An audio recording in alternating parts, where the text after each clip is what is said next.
esclavista. Vamos a hablar acerca de la civilización romana y cómo ésta logró desarrollar un sistema esclavista que estableció, pues, características peculiares heredadas hasta el día de hoy. ¿Ya? Entonces, empezamos. Buenas noches, Michael. ¿Cómo estamos, mi estimado? ¿Dónde está mi PPT, por el amor de Dios? Ya.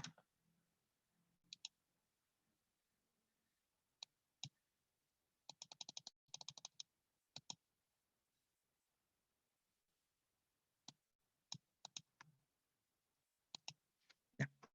Bien, ¿te llega la pantalla ahí? Habla. ¿Te llega la imagen del PPT, mi estimado jovencito? Sí, ¿no? Niños, conteste. ¿Les llega o no les llega? Por el amor de Dios. Ajá, muy bien. Listo, Michael. Entonces, mira, cuando hablamos de Roma, la primera imagen que se me ocurre es esto. ¿Qué elemento arquitectónico representa de la antigua Roma lo que ves en... Sí, profesor. ¿Cuál, mi estimada? ¿Cuál? ¿Qué imagen es? ¿La Plaza de Toros de Hacho? No. El Coliseo Romano. Oiga, el Coliseo Romano tuvo una gran representatividad en la Roma esclavista. ¿Por qué? ¿Qué se llevaba a cabo en el Coliseo Romano? ¿Qué tipo de ceremonias, de actos que tenía engatusado al pueblo, seducido al pueblo, apasionado al pueblo?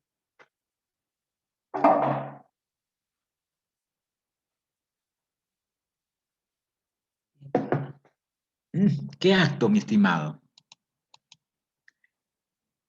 El teatro, no. Acá no se llamaba a cabo teatro, mi estimada. Los griegos van a destacar mucho en teatro, los romanos no mucho. Aquí se va a desarrollar lo que era la lucha de gladiadores. Esa lucha donde los gladiadores peleaban hasta morir, motivando la euforia de la gente, el fanatismo de la gente. Hay un dicho que manifiesta, mientras le das al pueblo diversión, lo puedes manipular, lo puedes controlar. Prende la luz, lo puedes, para que tomes tu agua, lo puedes controlar según tus propios intereses. Entonces, estamos hablando de una Roma esclavista. Lo que logró Roma en ese entonces fue base del trabajo de millones de esclavos. Entonces, ¿cómo tú logras mantener y dominar a una población esclava? Dándole diversión, dándole entretenimiento, dándole placer al pueblo. Y el placer de la lucha de esclavos era él. Es algo como en nuestro contexto actual. En nuestro contexto actual, el fútbol, que es uno de los deportes que maneja mucho dinero en este país a nivel mundial, a mi parecer, es utilizado con fines políticos. Porque en el Perú mucha prensa habla del fútbol, hay muchos diarios de fútbol, hay mucha gente que invierte millones de dólares en el fútbol. Porque que no lo creas, el fútbol tiene tintes de matices políticos. Es utilizado para darle entretenimiento al pueblo, distorsionar la realidad y que el pueblo no se sienta a analizar y a debatir los problemas coyunturales, los problemas importantes y trascendentes que merecen hoy. Ese es el punto. Igual en Roma se daba ello, pues. Por eso que, mira, oye, el Coliseo Romano era impresionante. Tenía 50.000 personas de capacidad. Y las luchas de la se daban por semanas y hasta por meses en torneos de carácter trascendental. Era tanto esto que inclusive este coliseo es una gran obra de ingeniería, que hay canales que traían agua del río Tíber y las arenas del coliseo se lograban inundar para que ingresen barcos y de esta manera se simularan combates navales. Oye, imagínate a dónde llegó esto.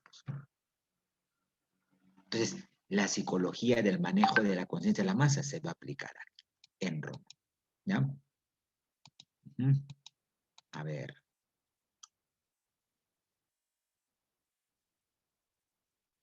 Claro, el Coliseo se planificó simplemente para dar diversión, entretenimiento al pueblo, distorsionarlo ajeno a su realidad y prácticamente no sean críticos ni mucho menos contestatarios frente a una situación de explotación que vivía el pueblo.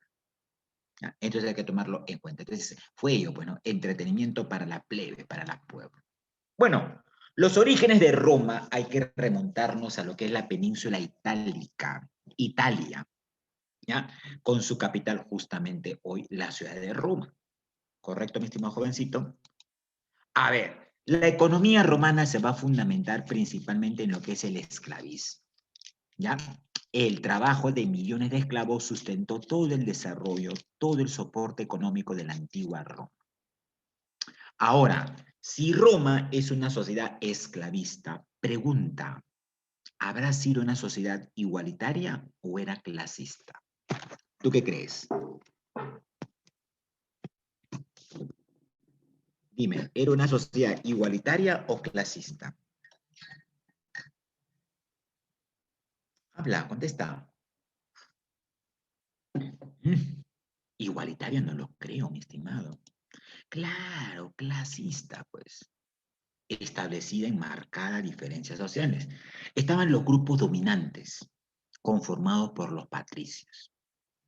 En la antigua Roma, los patricios, escúcheme, los patricios eran los que, ellos se consideraban hijos descendientes de los fundadores, de los antiguos fundadores que llegaron a Italia, bajo las leyendas que se hablaban de forma mitológica. Entonces, ellos eran los únicos que tenían derechos políticos en Roma. Ellos podían votar, podían sufragar, podían participar en política y ejercer altos cargos públicos. Ostentaban el poder. Debajo estaban los plebeyos, la plebe, el pueblo, conformado por campesinos, estudiantes, artesanos. No tenían derecho alguno, no tenían participación política en las decisiones propias del Estado romano. Estaban excluidos, marginados. Bueno, y el último escalafón, pues, principalmente los esclavos. ¿Ya? Los esclavos. Entonces, esto hay que tomar. E inclusive, Roma va a tomar muchos aportes de la cultura griega. Y hemos dicho que Grecia, en esencia, no fue una de Grecia democrática, como tradicionalmente se nos hace creer. ¿Tú crees que Grecia habrá sido un Estado democrático como los historiadores clásicos, como los historiadores tradicionales nos los han hecho ver? ¿Habrá sido eso? ¿Una sociedad democrática Roma, o perdón, Grecia? ¿Tú qué crees? ¿Sí o no? Habla. Habla, haz que esta clase sea partícipe, participa, por el amor de Dios. Hame sentir que estoy ante una gran multitud. Sé que no son las mejores circunstancias, pero estamos acá para cumplir y resarcir algunas dificultades que se han presentado. ¿Ya? Claramente que no, pues era una democracia que defendía el sistema esclavista. Por lo tanto, aquí Roma también va a justificar ello. Va a justificar ello. Bueno, algo importante en Roma va a ser el comercio marítimo. A ver, pregunta, ¿en qué mar se desarrolló Roma? A ver, voy al mapita, ¿ya? Voy al mapita. Mira, mira el mapita. A ver, esto, mira, observa, te voy a señalar aquí. Todo esto va a ser el mar donde se desarrolló Roma. ¿Cómo se llama este mar?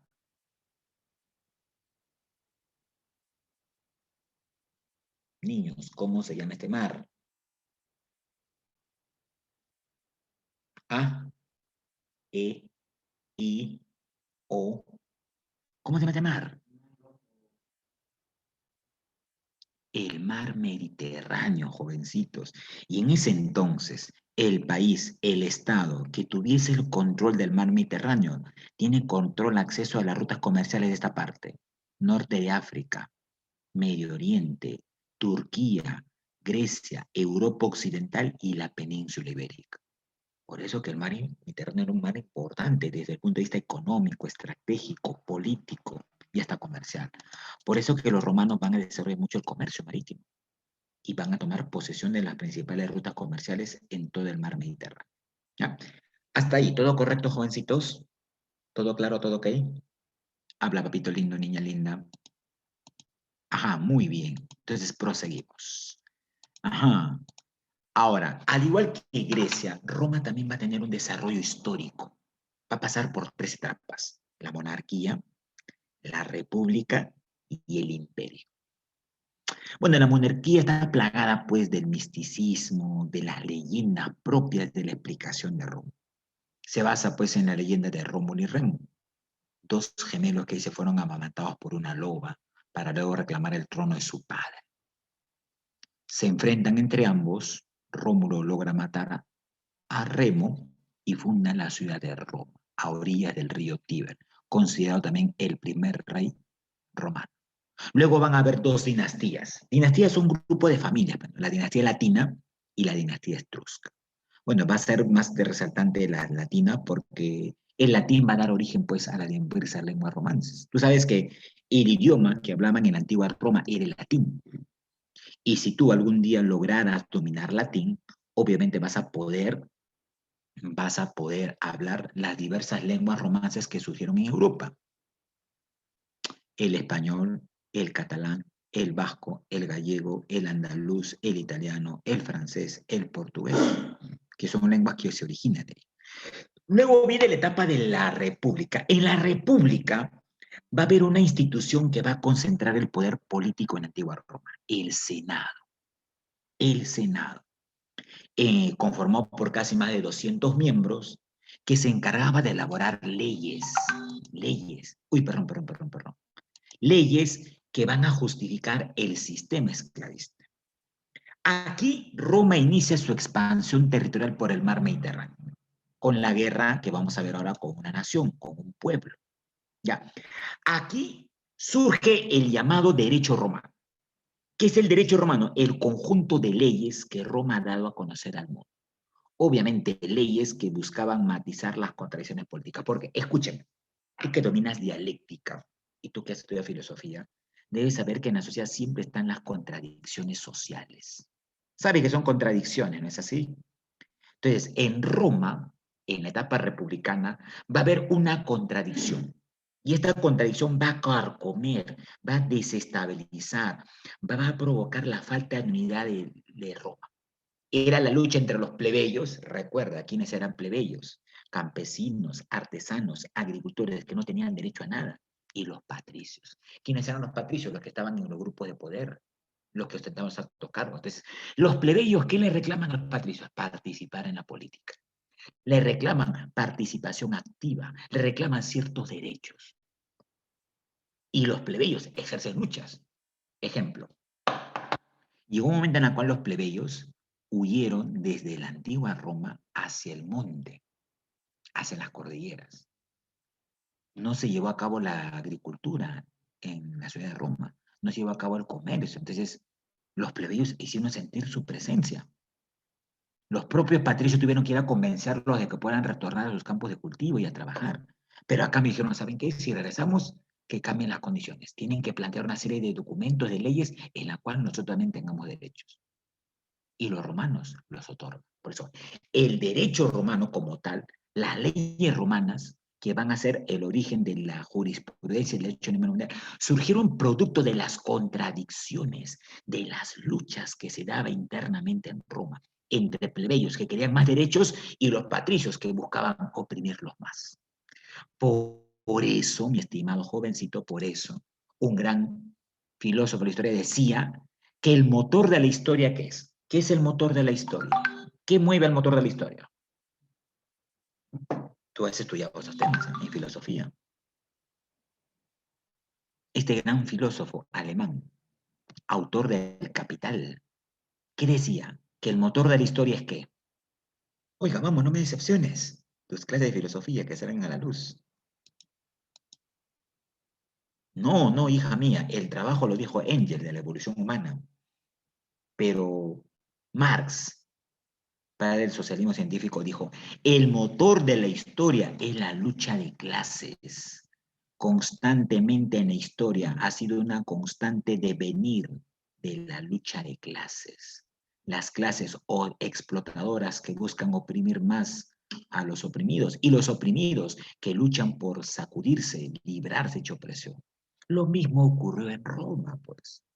¿Qué buscaban los patricios? Explotar más a los plebeyos en base a tributos, trabajos, que ellos forman parte del ejército. ¿Qué buscaban los plebeyos? Derechos, mejores condiciones sociales y de vida en una Roma que favorecía a una minoría.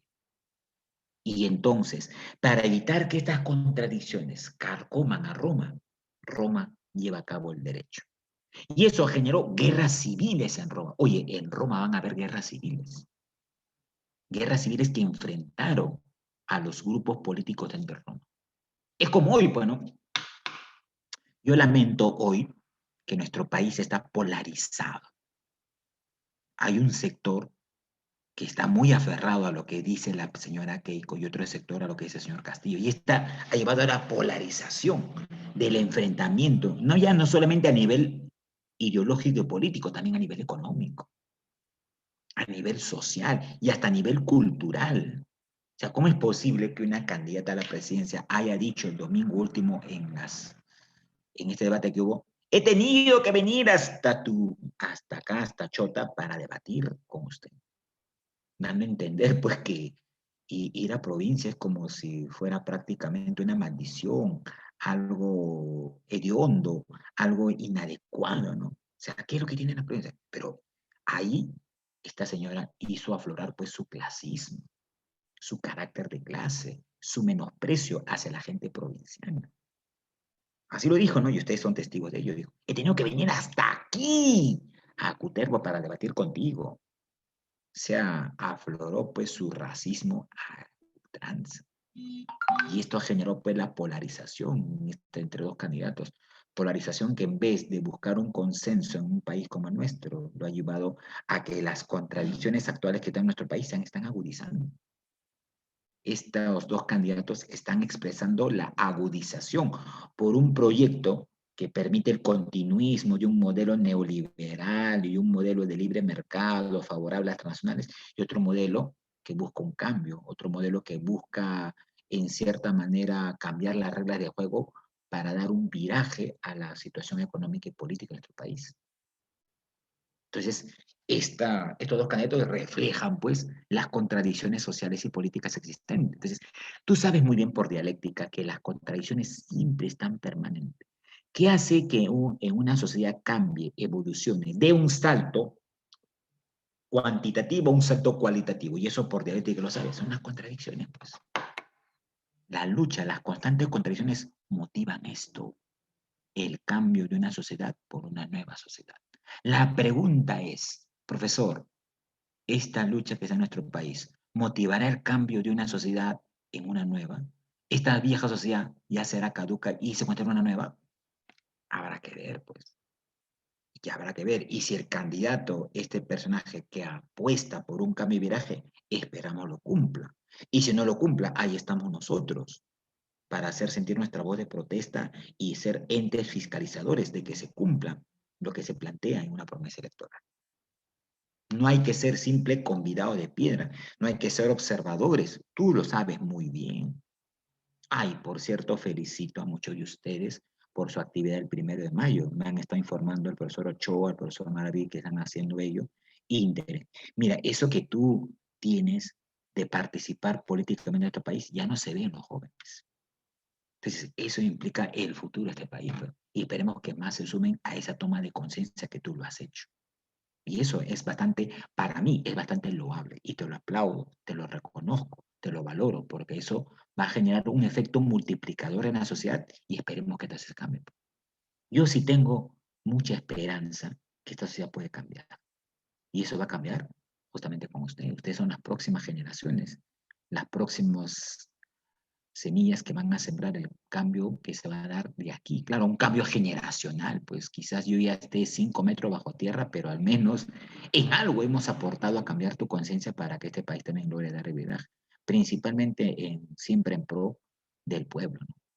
Somos hijos del pueblo, buscamos la solución del pueblo, buscamos defender al pueblo y buscamos también la transformación del pueblo. Es así, ¿no? Acá no hay hijos de aristócratas, no hay hijos de oligarcas, no todos somos hijos del pueblo, tengo entendido. Y a eso hay que apostar, pues no es así. Entonces, volviendo al punto, eso es lo que pasaba en Roma, la agudización que generó guerras civiles. Entonces, para evitar que Roma se desangre en guerras civiles, surge este personaje, el imperio. Llega al poder un militar que establece una dictadura férrea, porque solamente con dictadura se puede evitar una guerra civil.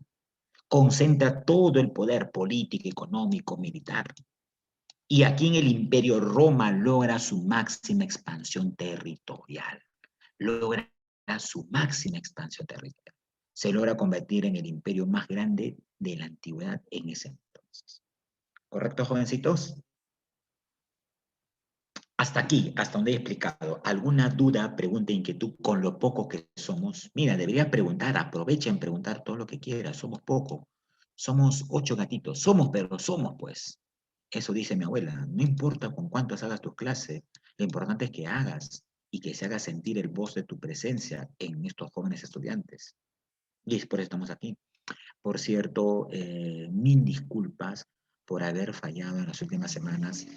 Estoy atravesando por una situación particular y familiar un poco aguda que ha descuadrado mi forma de vida y mi planificación. Yo no suelo mucho faltar a mis responsabilidades. Espero no hacerlo sucesivo.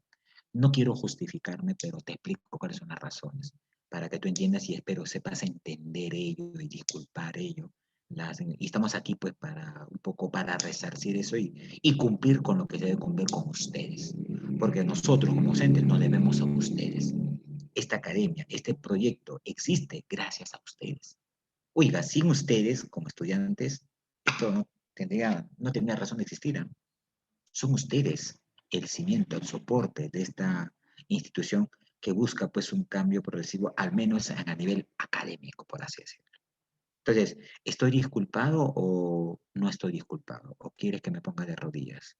Cosa que no tampoco lo voy a hacer. ¿Sí? Estoy disculpado, mi estimado Michael, Omar, Nicole y demás compañías, jovencitos. ¿Sí? Sí, no, ya, listo. O necesito absolución, una amnistía al estilo Fujimori. Muchas gracias, Nicole. Viniendo de ti, tus palabras son muy alentadoras. Muchas gracias por esa fortaleza moral y anímica que me da. Esto me anima a seguir adelante a pesar de todo lo que se viene aquí. Porque eso es así, pues no, todos podemos tener dificultades, pero lo importante es no desmoronarnos. Siempre estar con la cara de frente y, como quien dice, poner todo de sí para que esto se revierta, pues se va a revertir, ¿no? Así todo lo que está pasando en nuestro país se va a revertir.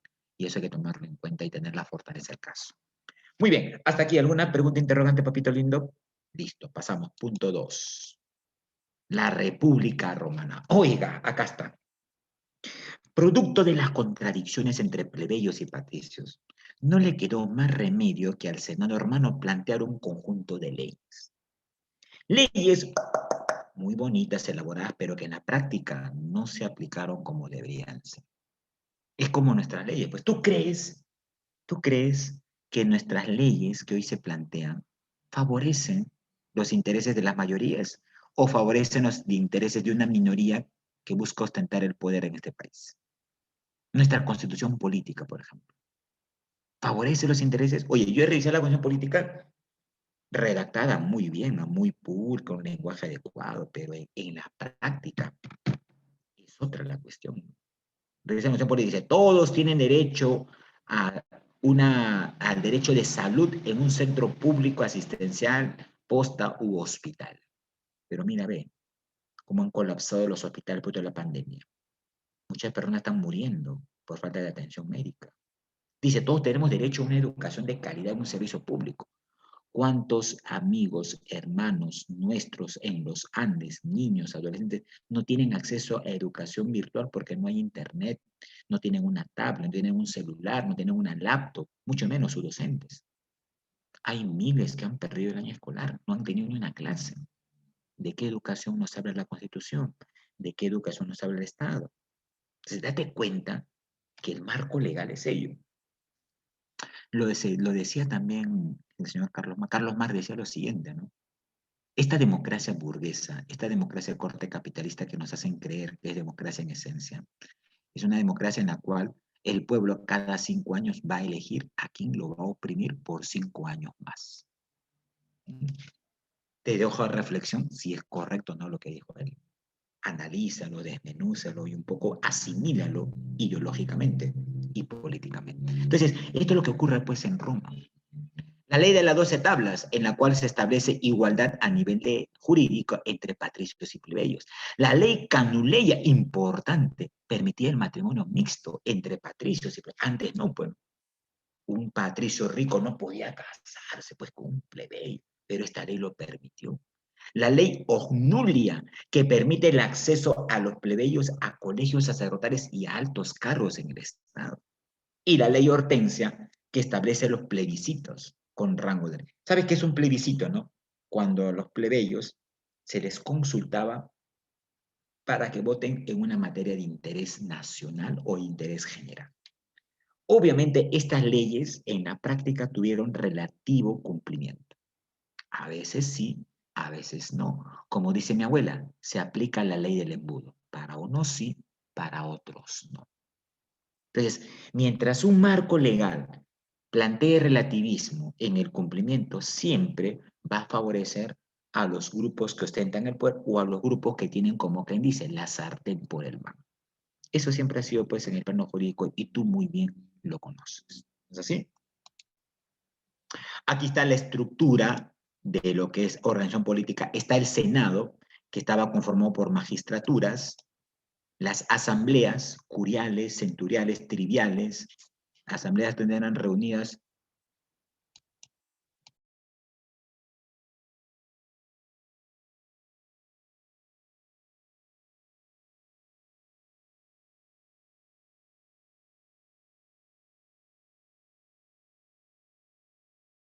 Perdón. El Senado, que tenía listas de asambleas, también estaban las magistraturas, el cónsul, que era el que mandaba el ejército y convocaba las asambleas en caso de que Roma declarase guerra a otras naciones, el censor, que controlaba el acceso a los patricios al Senado a través de una fiscalización, el pretor, que era el que administraba la justicia, el que sancionaba a aquel que infringía las leyes romanas, y el tribuno, que, entre comillas, defendía los derechos de los plebeyos. Digo entre comillas porque a veces muchos tribunos dejaban ser sobornados para que en la práctica no le dieran el sitial o la representatividad de los plebeyos dentro del Senado romano. Bueno, como siempre los plebeyos pues, fueron excluidos y marginados de forma particular. Acá quiero detenerme, mira, esto es interesante. Este es el mar Mediterráneo, ya, a ver, voy a señalar acá con mi cursor, mi estimado jovencito. Y mira, el país que tenía el control del mar Mediterráneo puede controlar todo el norte de África. Túnez, Argelia, Marruecos, Medio Oriente, Siria, Palestina, Libia, Turquía, Europa Occidental, Italia, Francia, España, Portugal. ¿Correcto? En ese entonces hubo una cultura que va a ser los más grandes navegantes del mundo antiguo, los fenicios. Y los fenicios habían fundado una ciudad aquí, en Túnez, Valle de Túnez, Cartago, que se convirtió en un importante puerto comercial que opacaba a Roma. Entonces los romanos dijeron, si Cartago sigue generando crecimiento económico, tarde o temprano va a neutralizar, nos va a opacar, nos va a ensombrecer como país. Y es así que se producen las guerras púnicas, o también llamadas guerras pírricas, o perdón, guerras púnicas, ya, las guerras púnicas. En las guerras púnicas, ¿quiénes se enfrentaron? Los romanos con los cartagineses. Una guerra terrible. Destaca aquí en los cartagineses el gran Aníbal Barca que aparece en la imagen ahí. Aníbal Barca logró adiestrar más de 1000 elefantes, así establecidos para la guerra, con la cual cruzó los Alpes, la cordillera que protege Italia y Roma, bajaron al llano para invadir Roma, con sus más de 1000 elefantes. Obviamente, la falta de unidad y de estrategia del señor Aníbal Barca sucumbió ante el pueblo de los romanos. Los romanos tenían un poderoso ejército financiado por el Senado y los impuestos. Contrataron a un gran general llamado Escipión el Africano, que acabó destrozando a Aníbal Barca. Derrotaron a los cartagineses y los romanos, sí saben qué hicieron con Cartago, la destruyeron por completo, la quemaron, la incendiaron, aniquilaron todo de Cartago. Muchos dicen, si Cartago hubiera ganado la batalla y la guerra en ese entonces, no estaremos estudiando en este momento al Imperio Romano, estaremos estudiando al imperio o a la cultura cartaginesa. Pero azares de la historia, pues, azares de la historia. ¿Ya? Aquí está. Con lo que los romanos lograron vencer a Cartago, instauraron colonia, mira, tomaron posesión de todo lo que es Hispania, península ibérica, Portugal, España, parte de Francia, todo lo que es Italia, Macedonia, Grecia, Medio Oriente, Turquía y parte del norte de África, Túnez y Marruecos. Perdón, Túnez y parte de Egipto. ¿Ya? Ellos hay que tomarlo. Entonces, las guerras púnicas significaron esto, pues, un gran avance para que Roma tomara el control económico del mar Mediterráneo. Hasta aquí, mi estimado jovencito, en los 8 que somos. Somos 8, pero vamos a saber más. ¿Todo correcto, todo claro, papito lindo? Permíteme un ratito, ¿sí? No te molestes. Ya, seguimos. Ajá, y llega la crisis de la República Romana. Las agudizaciones iban incrementando más, las contradicciones sociales, y llegan estos hermanos, los hermanos Graco, que plantean dos leyes en favor de los plebeyos. La ley agraria, que le permitía comprar cebada y trigo a un bajo precio, y la ley frumentaria, por la cual los plebeyos tenían acceso a tener propiedad de tierras. Oye, estos gracos le dieron muchas atribuciones a los plebeyos. ¿Sabes qué pasó con los gracos? Fueron asesinados por el Senado romano. Cuando estaban yendo a sus escaños para elaborar nuevas leyes, fueron asesinados por la parte de la espalda, en el mismo Senado romano. Entonces, esto se dice, posiblemente dado por los patricios, porque veían a los hermanos Graco como personas nocivas a sus intereses, ya que buscaban darle mucho más importancia por a los plebeyos. Es así para que evitar que Roma entre en una guerra civil, el Senado romano decide formar dos triunviratos, el gobierno de tres generales. El primer triunvirato va a estar Julio César, Pompeyo y Craso. Destaca aquí Julio César, que inclusive va a tener amoríos con la gran Cleopatra, la reina de Egipto, que también buscaba ciertos intereses económicos. Al final, Julio César es asesinado por su hijo, Craso. Bueno, hijo político, por así decirlo, hijo adoptivo. No era un hijo biológico, pero dicen que padre es el que cría, no el que engendra, y lo asesina. Llega el segundo triunvirato, Marco Emilio Lépido, Cayo Octavio y Marco Antonio. Marco Antonio había sido amigo de Julio César y Marco Antonio queda prendado, enamorado de Cleopatra, con la cual arman una alianza para derrotar a Cayo Octavio. Cayo Octavio derrota a ambos en la batalla de Accio, los aniquila, y luego Cayo Octavio se va a autonombrar como emperador de Francia, perdón, de Roma, y Roma inicia pues su etapa imperial, donde va a lograr un máximo desarrollo y apogeo de forma radical. ¿Ok? Y acá está el imperio romano, pues. Bueno, van a haber diversos emperadores. Está Augusto, en la cual aparentemente Roma una cierta estabilidad y una paz. Se da el siglo de Augusto, porque aquí Roma destaca en la literatura, el arte, la escultura. Aquí en su gobierno nace Jesús. Luego aparece Tiberio, que en su gobierno se da la crucifixión de Jesús. Nace el cristianismo como una religión que va a tratar de difundirse.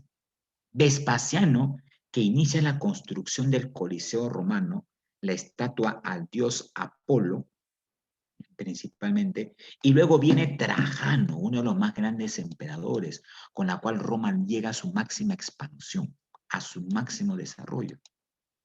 Luego viene Diocleciano, que establece una tetrarquía, es decir, la administración del Imperio Romano en manos de 4 militares, que no tuvo continuidad. Constantino, mira, este emperador es un poco particular, por lo siguiente, escúchame. Mientras un imperio toma un inicio, toma un desarrollo, llega a su punto más culminante, a su máximo, llegó, tocó techo y tocó límite de desarrollo, entra también en qué? La ley de la física dice, ¿no? Todo lo que algún día tiende a subir, tiende también a qué? Habla, a caer, pues. Entonces, si Roma tuvo un inicio, un desarrollo, llegó a su punto culminante y entró también en decadencia. Oiga, Los imperios no son eternos, o los imperios son eternos. El imperio Wari, el imperio Tahuantinsuyo, el imperio Azteca, el imperio mongol de Genghis Khan, fueron eternos en la historia. Duraron cierto tiempo, de ahí entraron en crisis, entraron en decadencia. Roma no va a ser la excepción. Profesor, ¿y cómo Roma entró en crisis? Por muchas causas. Era tanta la extensión del imperio romano que ya los propios romanos no podían administrar sus colonias, sus territorios. En los territorios lejanos a Roma se realizaban constantemente rebeliones. Y estas rebeliones que se llevaban a cabo, pregunta, ¿debilitaban o no la unidad de Roma? Por supuesto. Miles de esclavos se rebelaron frente al sistema esclavista. Escúchame, escúchame. Hubo una gran rebelión de esclavos que puso en jaque a todo el sistema romano, al sistema esclavista. De esta rebelión se han hecho series, películas y demás. ¿De quién hablo? Fue un gladiador que escapa del Coliseo y lleva a cabo la más grande rebelión esclavista en Roma. ¿Quién fue este gladiador? No me digas La Roca, por favor, ¿eh? Por favor, que apago la clase y me voy. ¿Quién fue este gladiador? Oye, ¿no me han escuchado? Espartaco, el más grande que por 2 años puso en jaque a los romanos hasta que fue totalmente pues aniquilado. Pero a Espartaco dejó la semilla y posteriormente Espartaco hubieron cientos de rebeliones de esclavos. Los esclavos se rebelan, entonces si el esclavo se revela y huye de su lugar, no hay mano de obra. Empezó a debilitarse económicamente. Oiga, ¿sabes quiénes van a adoptar el cristianismo como religión? Fueron los esclavos. El cristianismo en sus inicios fue religión de esclavos jóvenes. ¿Por qué? Porque el cristianismo decía, primero, la creencia de un solo Dios. Es Firulais. Ha visto algo inadecuado. Entonces, era el monoteísmo. ¿Y qué planteaba el cristianismo? Decía, no importa que tú sufras, que padezcas males, desdichas, porque cuando mueras alcanzarás la salvación eterna y los placeres, ¿dónde? En el paraíso. Eso te promete el cristianismo. Por dicha razón, millones de esclavos se volvieron cristianos. Huían de sus haciendas, de las minas, y se iban a lugares clandestinos a hacer sus cultos. Por eso que muchos emperadores romanos van a perseguir los esclavos. Pero Constantino llega y Constantino es Ávila. Mira, ya Roma no tenía esclavos. No había esclavos quienes trabajen en las minas, los campos agrícolas, las haciendas. Esto generó crisis económica en Roma. Entonces Constantino dice, un momentito, la mayor parte de esclavos han huido, ahora son cristianos, están ahí clandestinamente. Fácil, dice él. Plantea el edicto de Milán, donde él dice, a partir de ahora, los cristianos ya no van a ser perseguidos. Pueden oficializar su culto de manera pacífica y alterna. Pero siempre y cuando los esclavos se reintegren a sus actividades productivas. Es decir, hace un intento de salvar el sistema esclavista. Luego llega Teodosio, y Teodosio es más radical, pues. Oficializa el cristianismo. Dice, a partir de ahora, la religión oficial en Roma es el cristianismo. E inclusive él se bautiza como cristiano. Pero no se bautiza porque estaba convencido de que había visto pues la luz de Dios, como que no, lo hace en un último intento de salvar el sistema esclavista.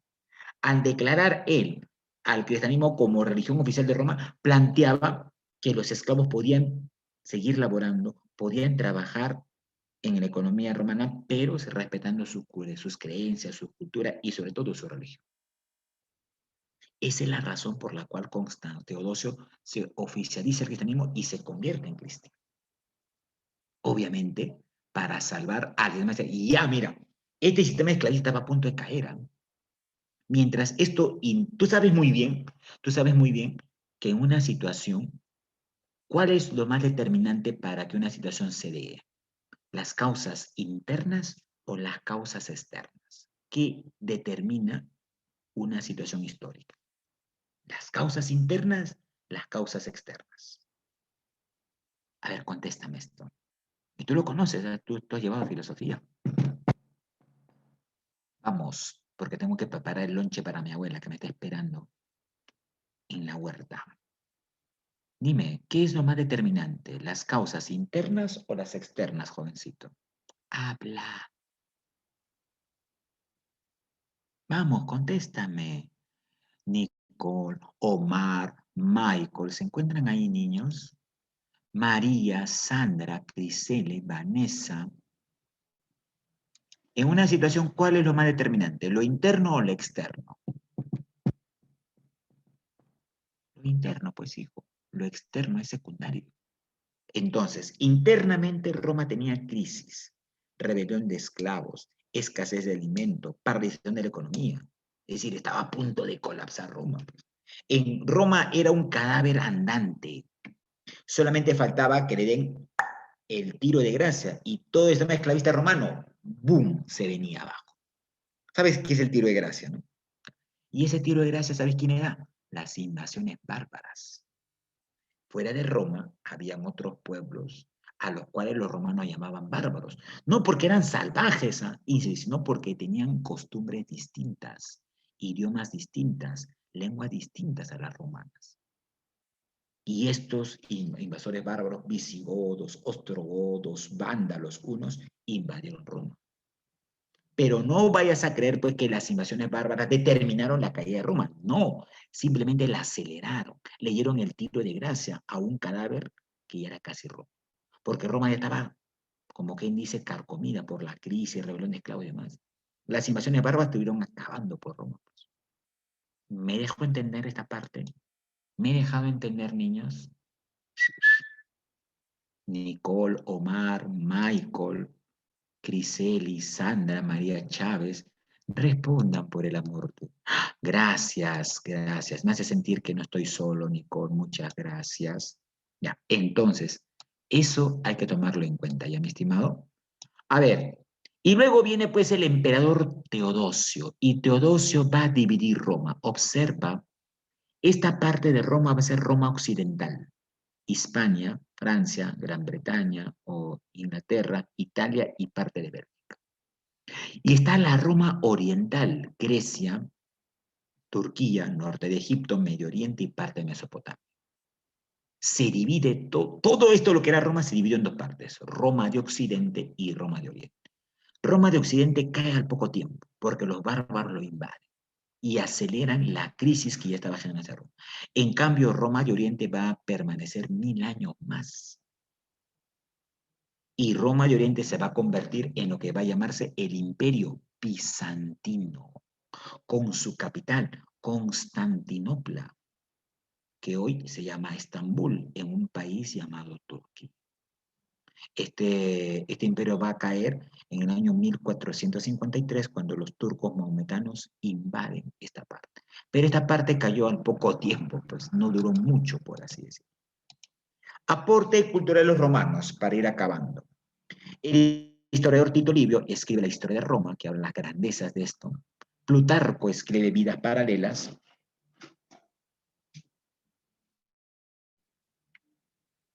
Que es una obra en la cual establece la similitud entre autores militares y demás. Cayo Julio César, comentarios sobre la guerra de las Galias, la guerra que va a enfrentar los romanos en Francia. Aquí está la arquitectura, destacaron el uso de la piedra, el mármol, el arco y la bóveda como patrones arquitectónicos para darle cierta solidez. Estos son los canales que te hablaba, canales que llevaban el agua del río Tíber hasta la parte interna del Coliseo, para simular batallas y todo lo demás, ¿no? Y sobre todo, los romanos destacaron mucho en esto, las calzadas, vías de caminos que unían las principales ciudades del imperio. Algo así como siglos casi posteriores, lo van a hacer aquí en el mundo andino los Wari, con red de caminos, y los incas que van a perfeccionar lo que van a lograr. Y bueno, pues en la religión, los romanos van a tomar los mismos dioses griegos, simplemente que le cambian pues el apelativo o el nombre, ¿no? A Zeus le llaman Júpiter, a Hestia la van a llamar Vesta, a Poseidón Neptuno, y así pues por el estilo. ¿Ya? Muy bien. Hemos terminado, hemos acabado, vamos a pasar a trabajar, mi estimado, la separata. ¿Tienes tu separata a la mano, por favor? A ver. No puede ser. Ah, no, sí puede ser. Claro que puede ser. Ya.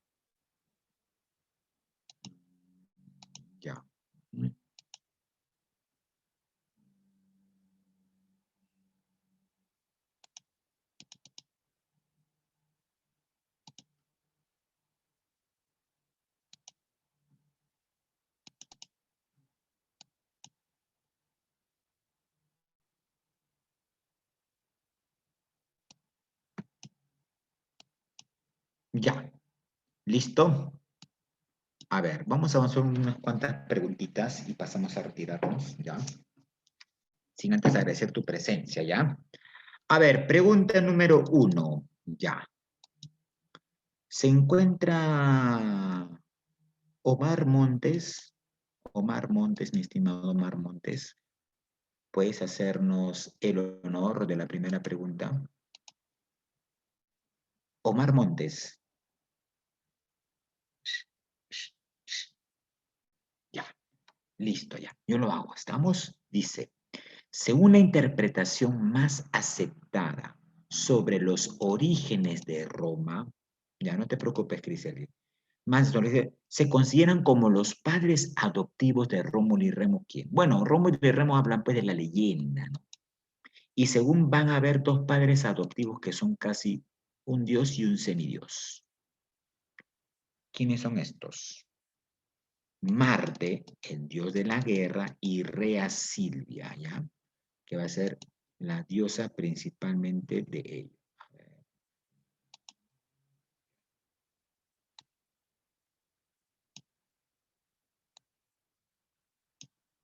Marte y Rea Silvia, ¿ya? Pregunta Dross. A ver, ya, esta es sencillita. Clase social en Roma, la cual poseía todos los privilegios por ser descendientes de los antiguos fundadores de Roma. ¿Quiénes fueron? A ver. Claro, muy bien, Nicole, los patricios. Ellos ostentaban los altos cargos, ellos tenían el poder económico, decidían políticamente en la Roma antigua. ¿Cómo se llamó el rey que se le atribuyó la creación del Senado romano? Rey que vence a su hermano en una disputa y funda la ciudad de Roma y va a ser considerado el primer rey romano. ¿Quién es él? Mm, a ver, mi estimado. Claro, Rómulo, el personaje de Roma. 4 dice, ¿cómo se llamó el rey de Roma que fue depuesto? Dice que fue sacado del poder por Junio Bruto y Lucio Colatino, personajes que eran partícipes del Senado romano. Va a ser llamado Tarquino el Soberbio, porque era muy petulante, muy egocéntrico. La nobleza romana era llamada con el nombre de, ya fácil, pues la nobleza romana, la que ostentaba los mejores cargos, el poder político, el poder económico en la antigua Roma. ¿Quiénes eran estos? Una vez más. Claro, otra vez más van a ser pues los patricios. La ciudad de Roma fue fundada a orillas de qué río? No me digas el río Rímac, por favor. Río que lograron canalizarlo inclusive. El río Tíber, ¿ya? La magistratura romana era encargada de la administración de justicia. ¿Cuál era? Mira que administraba justicia en la antigua Roma. El pretor. Ajá, muy bien, los pretorianos. ¡Ah, mi madre!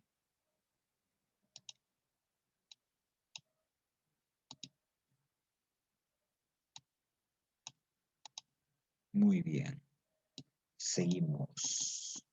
Ley a través de la cual se permite el acceso a los plebeyos, la gente del pueblo, campesinos y demás, a las principales magistraturas. Como dicen magistraturas, se refiere a los principales cargos políticos en el Estado. ¿Qué ley va a ser esta? La ley de la licinia, por la cual muchos plebeyos adquirieron a cargos por méritos propios. ¿Cuál es la base de la sociedad romana? Si en el mundo andino era el ayu, en la sociedad romana, ¿cuál fue su base social? La gens, ¿ya? La gens romana. ¿Cómo se llamó el fondo, es decir, el fondo económico del cual los patricios usufructuaban, es decir, se beneficiaban económicamente con los territorios conquistados por Roma? Oye, cuando Roma conquistaba territorios, los patricios iban y entre ellos se repartían inmensas haciendas, inmensas, digamos, zonas agrícolas donde van a trabajar miles de esclavos en la producción de trigo, cebada, uva y demás. Estas tierras, ellos la van a llamar el Ajar Públicos, o tierras del mundo del público, decían ellos. 11. Uy, perdón, por el amor de Dios.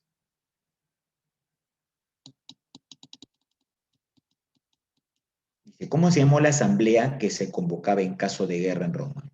La asamblea centurial. ¿Ya?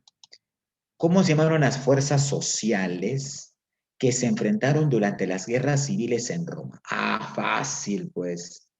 ¿Qué sectores sociales se enfrentaron civilmente en Roma? Lo que va a dar origen al derecho romano.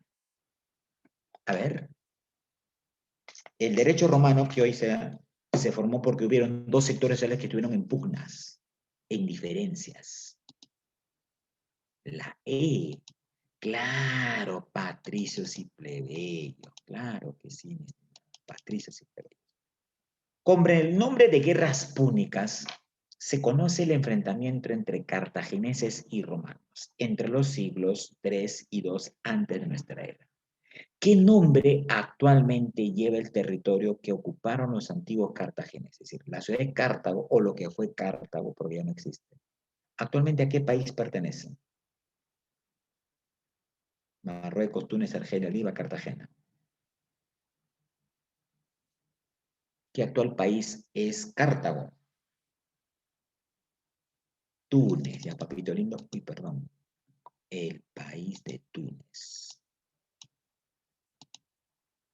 Muy bien. Seguimos.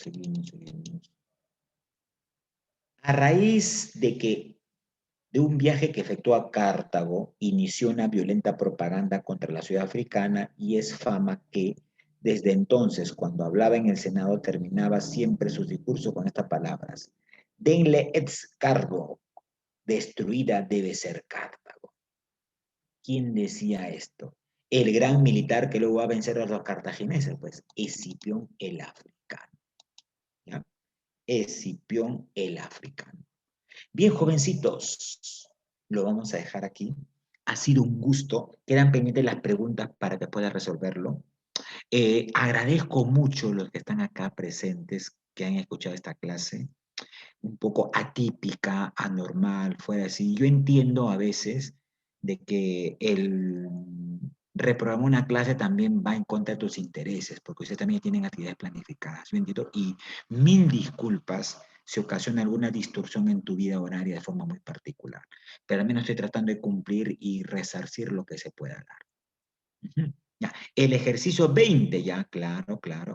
A ver, vamos al ejercicio 20. Ya, a ver, ¿qué dice el ejercicio 20? Fue el emperador romano desde el 161 al 181. Sus estudios lo convirtieron en un ferviente admirador de doctrinas estoicas. Bueno, por filosofía sabes que es estoico, ¿no? La disciplina filosófica que gustaba basarse el placer en el dolor, ¿no? En soportar ello, ¿no?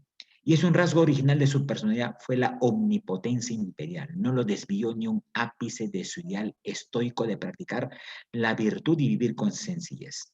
Este filósofo coronado y gran escritor pudo, a pesar de sus tareas, condensar en un pequeño e inmortal libro titulado Los Pensamientos, las máximas estoicas a que se ajustó su conducta. Este personaje fue el único emperador romano que fue filósofo. Este emperador aparece en la película Gladiador, no sé si la has visto. Bueno, la película Gladiador tiene muchas imprecisiones, pero aparece. El padre del gran Cómodo, que al final Cómodo mata a su padre, el emperador filósofo. ¿Quién fue? Marco Aurelio. El único emperador famoso que tuvo Roma fue Marco Aurelio, que fue muerto por su hijo Cómodo, que asume el título de emperador. No sé si habrás visto la película Gladiador. Algunas cosas en Gladiador son resaltantes, pero de ahí pues el cine hollywoodense se tergiversa, ya genera una distorsión de la esencia de la película. Bien, jovencitos, nos vemos Michael, nos vemos Sandra, nos vemos Omar, nos vemos Criseli, María Chávez. Mi estimada Nicole, muchas gracias. Estamos mañana, sí, las clases normal. Mañana tenemos historia, ¿no, Nicole? ¿Me confirmas? Sí, ¿no? Ajá, ya, muy bien. Entonces, más bien gracias a ustedes, mil gracias a ustedes por ser partícipes. Esta clase no tendría sentido sin la presencia de ustedes. ¿Ya? Entonces, lo único que te pido es que la próxima clase tengas mayor tipo de participación. ¿Correcto? Bien, jovencitos. Nos vemos, Nicole, Michael, Sandra y demás. Así es, mañana 6:30, ¿no? Muy bien. HP. Muy bien. Gracias, Nicole, por hacerme recordar. Nos vemos, jovencitos. Cuídense mucho.